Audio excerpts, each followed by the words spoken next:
Another difference is the fact that when Disney came up with Buzz Lightyear, he gave him a very limited vocabulary. He is totally impaired as far as sentence structure or anything of that nature. And let's find out what he can say. Now, if we're going to have a spelling test, this guy only knew originally 16 words. Can you imagine trying to communicate with 16 words in your language? And so let's share some of the things he might say. Let's see. I am Buzz Lightyear. Well, okay, that's pretty good. I am Buzz Lightyear. That's a correct, simple sentence. Okay, is there another thing you could say to us? Buzz Lightyear reporting for sector duty. Buzz Lightyear reporting for sector duty.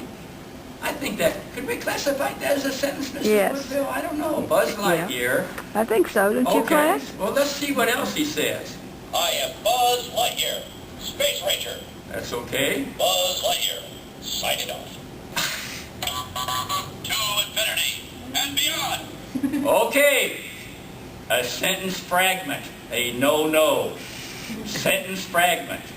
The designers who put the audio words in here have made a grave mistake. A sentence fragment, and that's going to give you a no better than C grade. Okay, you understand that?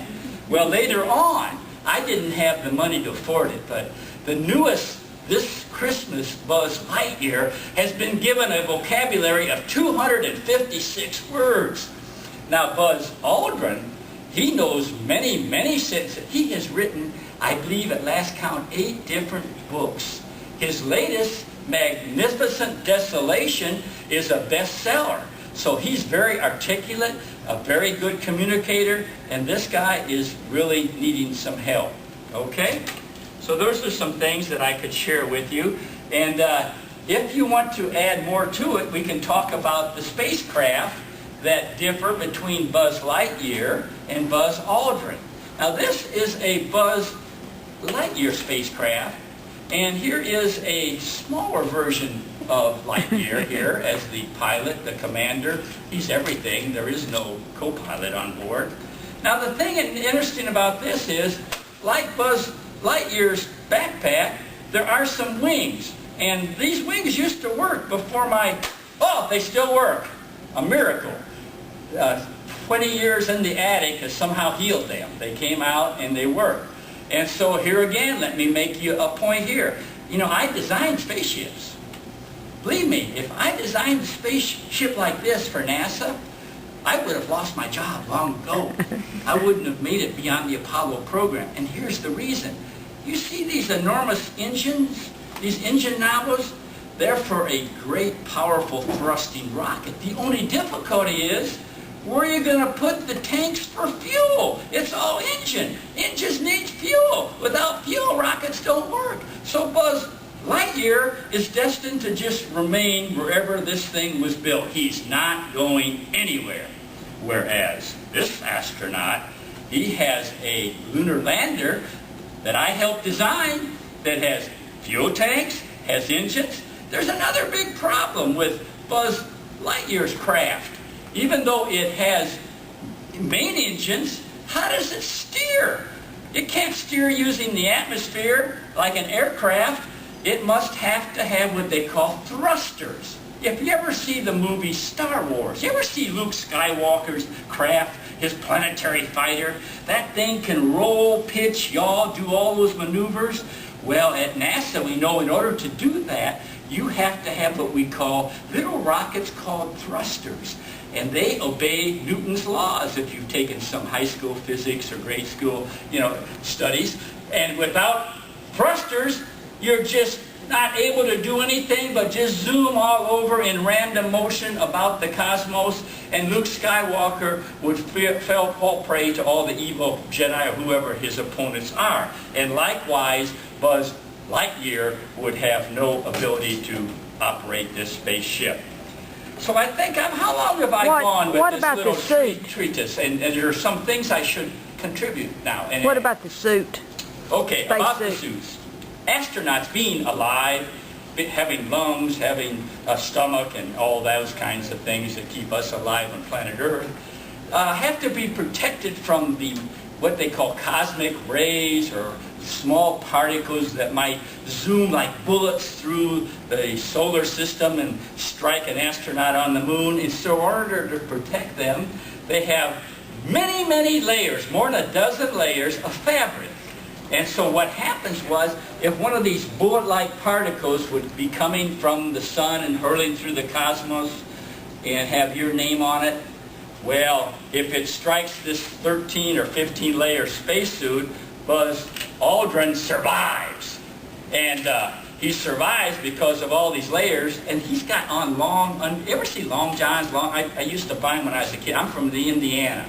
My mother would make me put these things on in the winter, and she'd thrust my body into these things, and then she'd buy me these socks, so the socks would just grab the end of the leg of the long underwear, because it was so cold in Indiana that wind would come off Lake Michigan, and it would feel like a knife of ice. And if my mother didn't make it, just tight right down there at my leg, I'd just feel like somebody's cutting into my leg with an icicle knife.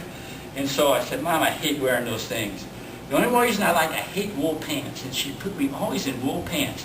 So believe this or not, in the summertime, I'd actually wear long underwear to church, because she made me wear my wool itchy suit to church, so I protect my legs with this long underwear. Boy, I got hot in those services. Well, anyway, back to this. This is another thing about this. Look at this. You see this? It looks like a diaper. Buzz Lightyear's wearing, looks like a diaper. It looks like a bullfire Toreador pants or something, very unbecoming, not respectable at all for a very virile He-Man astronaut to wear a diaper. And that is just not good astronaut wear, and just very pitiful. Well, of course, and it's confining as well. Of course, Buzz Aldrin would not wear such a thing, and that is one of the real benefits. Let me show you something else. Remember I told you about my mother's sock engaging my long underwear so that the cold wouldn't get up my legs and everything? Well, look at this. Look at Buzz Lightyear's boots. Ooh. You notice these are like pants. Astronauts, when they get their boots in, they have to lock together. They have to lock into the suit, and there's some kind of a locking mechanism. Because if you wore pants like this on the moon, suddenly all the atmosphere, the pressure inside there would leak out like everything else on the lunar surface, and you die. And so if Buzz Aldrin would wear Buzz Lightyear's pants in his suit, he could not survive. Is there any other area that I have left out that we would like to share with the students? Why don't we show them the videos from NASA? Okay. What they can do is they can probably go online and Okay, see I'll those show them from the themselves. smartphone. What I've done is I've included on the website several videos, one of which is what they call a trailer, and these are just brief clips from the movie Toy Story 1, and it's where Buzz Lightyear and Buzz Woody are arguing with each other. And they don't like one another, as I've shared earlier, to the point that they actually get in a fist fight. And in this fist fight, Buzz Lightyear really packs a very, very powerful punch. And he bowls Woody over, and he falls backward. Well, on the internet, there were these people that said we never went to the moon. Now, if that's the truth, I've fooled NASA. I've been working there 44 years, collecting a salary every year. We were able to buy a home, put our boys through college, help them anyway, and they say we never went to the moon. So here I worked on the alarm system for the Apollo and everything. If I never went to the moon, how could we fool everybody? Because I worked with 500,000 people on going to the moon. And these internet sites say it's all a hoax, it's all made up. NASA had a special room where they actually simulated everything, but it never happened. Well, these guys that believe that go around and they harass. That's a good word, harass. That means you bother, you go to the different astronauts that went to the moon, you say, you guys never went to the moon, it was all fake. So one of these characters started following Buzz Aldrin around. Buzz Aldrin would go to a speaking engagement, here this guy would be. Well, finally Buzz had had enough. This guy comes up and says, you're nothing but a liar, Buzz Aldrin. You never went to the moon. And so like Buzz Lightyear, Buzz Aldrin packed a powerful punch and knocked this guy down. And it's on video. It was captured. Somebody had one of those cell phone cameras. And we put that on this internet. You're going to want to go to this internet site after you hear these stories, I know. Then, on this internet site, we tried to examine what we call at NASA the Waste Management System, the WMS. You know, the NASA toilet is the greatest design of any toilet in the history of all mankind. It's difficult to go to the toilet in orbit, and especially in a vacuum with no gravity. Without gravity, it's hard to go to the toilet. So you have to be very clever. And when you sit on the commode seat in the shuttle, you have this huge whooshing sound that kind of pulls those things out, you know, and keeps them away from you, because if you don't eliminate them, they float around the interior, and that will spoil your day, you know, if you are inhaling, you know, the waste management products of your astronaut friends, you see. And so I want to make this point is that Buzz Lightyear has no such difficulties when he's in his spaceship. We have no toilet design for Buzz Lightyear as we have, of course, for Buzz Aldrin. So that is another item that we can include as you put this together and create your comparison contrast paper.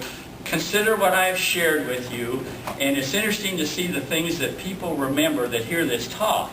And I'm going to enjoy seeing what you remember. So thank you for this opportunity. This will be online ultimately.